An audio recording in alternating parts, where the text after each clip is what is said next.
Iran Israel போரோட நிலவரம் video பார்த்தாலே புரிஞ்சுக்கிறோம். வீடியோ பாருங்க. அதாவது பாத்தீங்கன்னா இஸ்ரேல் ஈரானோட தலைநகரத்தை இப்ப பொளந்து கட்டிக்கிட்டு இருக்காங்க. அந்த வீடியோக்களை பாருங்க, தைரியம் இருந்தா மட்டும்.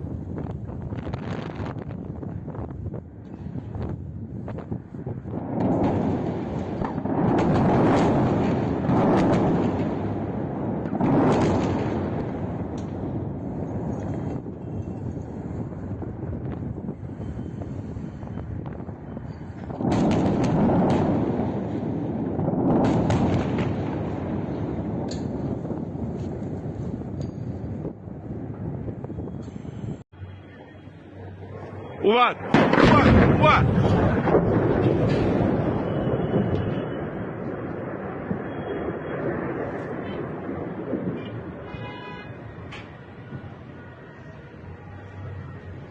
கத்தார் மேல பாத்தீங்கன்னா கண்ணா பின்னான்னு பாத்தீங்கன்னா தாக்குதல் நடத்திருக்காங்க.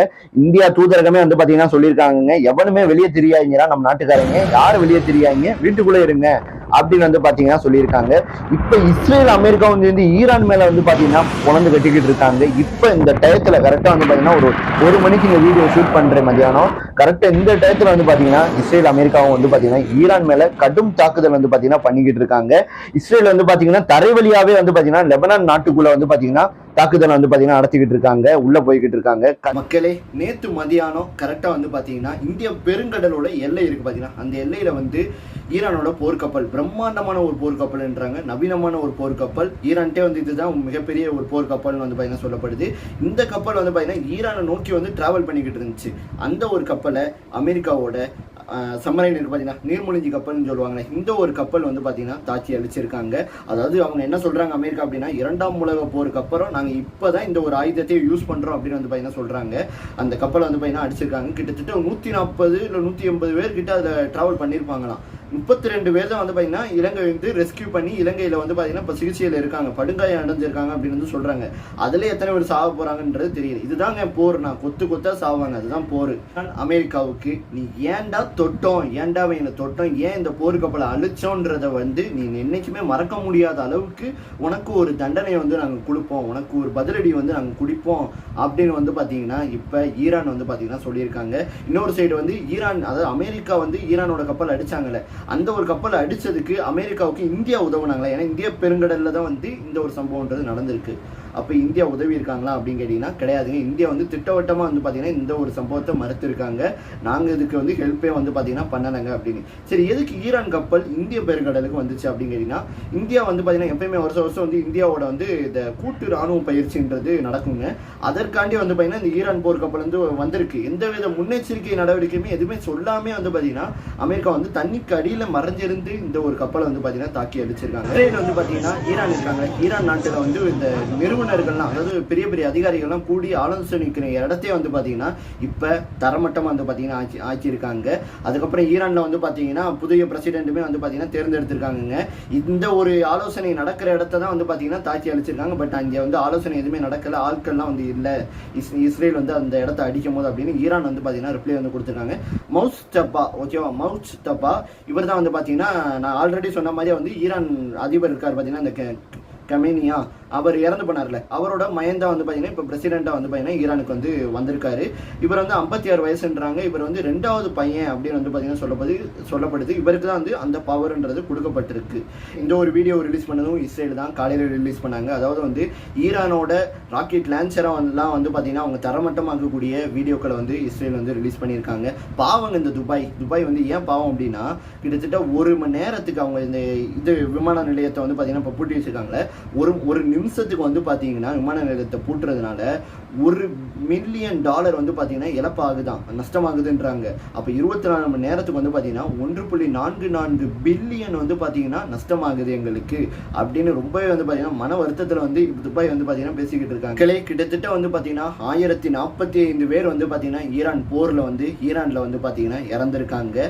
அது மட்டும் பாத்தீங்கன்னா கிடையாதுங்க. இப்ப ஈரானால பாத்தீங்கன்னா ஈரானோட ராணுவ சாம்ராஜ்யத்தை பாத்தீங்கன்னா அமெரிக்கா பாத்தீங்கன்னா உடைச்சு அடிச்சுக்கிட்டு இருக்காங்க. கிட்டத்தட்ட 17 போர் கப்பல்களை வந்து தண்ணிக்குள்ள முழுங்கடிச்சிருக்காங்க. கிட்டத்தட்ட 2000 டார்கெட்டை வந்து பார்த்தீங்கன்னா அடிச்சிருக்காங்க அமெரிக்கா.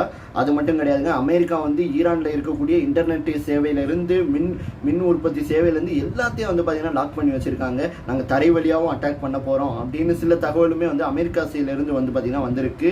அதுக்கப்புறம் வந்து பார்த்தீங்கன்னா லெபனான், இது வந்து பார்த்தீங்கன்னா இஸ்ரேல் இப்போ அஃபீஷியலாக வந்து பார்த்தீங்கன்னா இந்த ஒரு போரை வந்து நடத்திக்கிட்டு இருக்காங்க. லெபனான் நாட்டில் வந்து இந்த ஹெஸ்புல்லா தீவிரவாத அமைப்பு இருக்குது பார்த்தீங்களா, ஈரானுக்கு வந்து உதவுனாங்களே, அந்த தீவிரவாத அமைப்பை அட்டாக் பண்ணணும்னு சொல்லிட்டு லெபனான் நாட்டுக்குள்ளே வந்து பார்த்தீங்கன்னா இப்போ தரை வழியாக வந்து பார்த்தீங்கன்னா நுழைஞ்சிக்கிட்டு இருக்காங்க. பார்க்குற இடத்த ஃபுல்லாக வந்து பார்த்தீங்கன்னா சதைச்சுக்கிட்டு இருக்காங்க, தரமட்டமாகிக்கிட்டு இருக்காங்க. இந்த போர் ஸ்டார்ட் ஆச்சுல, இந்த போர் ஸ்டார்ட் ஆனதுல இருந்து அமெரிக்கா வந்து பார்த்தீங்கன்னா மிடில் ஈஸ்ட்ல இருந்து கிட்டத்தட்ட 17,500 அமெரிக்கன்ஸை வந்து அவங்க நாட்டுக்கு கூட்டிட்டு போயிருக்காங்க. நேற்று மட்டும் 8,500 அமெரிக்கன்ஸை வந்து கூட்டிட்டு போயிருக்காங்க. உலக நாடுகளே வந்து என்ன சொல்றாங்கன்னா, அப்போ ஏதோ நடக்க போகுதுப்பா, அதனால தான் அமெரிக்கா வந்து பார்த்தீங்கன்னா எல்லாரையும் வந்து கூட்டிட்டு போறாங்க அவங்க நாட்டுக்கு அப்படின்னு வந்து நிறைய பேரால் சொல்லப்படுது. இன்னொரு சைடு நாமக்கல் மாவட்டமே வந்து பார்த்தீங்கன்னா முடங்கி போய் கிடக்கு. ஏன்னா மிடில் ஈஸ்ட்டுக்கு தான் வந்து ஏகப்பட்ட முட்டைகள் வந்து நாமக்கல்ல இருந்து ஏற்றுமதி செய்யப்படும். 50 லட்சம் முட்டைகள் ஒரு நாளைக்கு வந்து பார்த்தீங்கன்னா ஏற்றுமதி செய்யப்படுமா, இப்போ அது முடங்கி போய் வந்து பார்த்தீங்கன்னா கிடக்கு.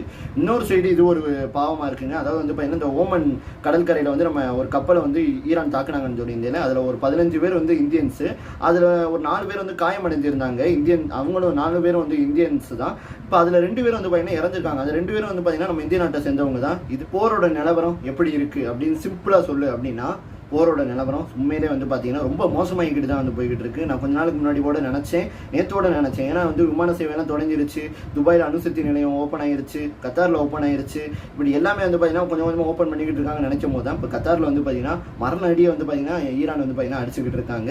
இஸ்ரேல் வந்து பார்த்தீங்கன்னா ஈரான மரணடி வந்து பார்த்தீங்கன்னா அடிச்சுக்கிட்டு இருக்காங்க. இன்னொரு சைடு வந்து பார்த்தீங்கன்னா யாரோடையும் பேச்சுவார்த்தையை வந்து பண்ண மாட்டோம்னு சொல்லி 2 நாடும் வந்து பார்த்தீங்கன்னா இப்போ அடம் முடிச்சுக்கிட்டு இருக்காங்க. அமெரிக்கா வந்து என்ன சொல்கிறாங்கன்னா, நமக்கு இன்னும் கொஞ்ச நாளில் வந்து ஈரானோட வான்வழி பகுதியவே வந்து நம்ம கட்டுப்பாட்டு கொண்டு வந்துடும், நம்ம கண்ட்ரோல் கொண்டு வந்துடும் வந்து பார்த்தீங்கன்னா சொல்லிக்கிட்டு இருக்காங்க.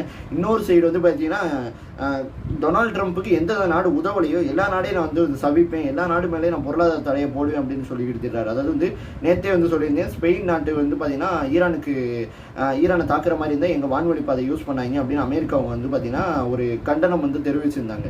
அதுக்கு வந்து இப்போ அமெரிக்கா வந்து என்ன சொல்கிறாங்க, இப்போ ஸ்பெயின் வந்து என்னையவே நீ எதிர்ப்பியா, அமெரிக்கா வந்து இனிமேல் உன்னோட வர்த்தகம் எதுவுமே வந்து பண்ணாது, பிஸ்னஸ் எதுவுமே வந்து உன்னோட பண்ணாது அப்படின்னு ஸ்பெயினுக்கு வந்து பார்த்தீங்கன்னா ரிப்ளை வந்து கொடுத்துருக்காரு. என்ன நடக்க போகுதுன்றதை பொறுத்து இருந்து பார்ப்போம். முடிஞ்ச அளவுக்கு நான் அப்டேட் கொடுக்க பார்க்குறேன்.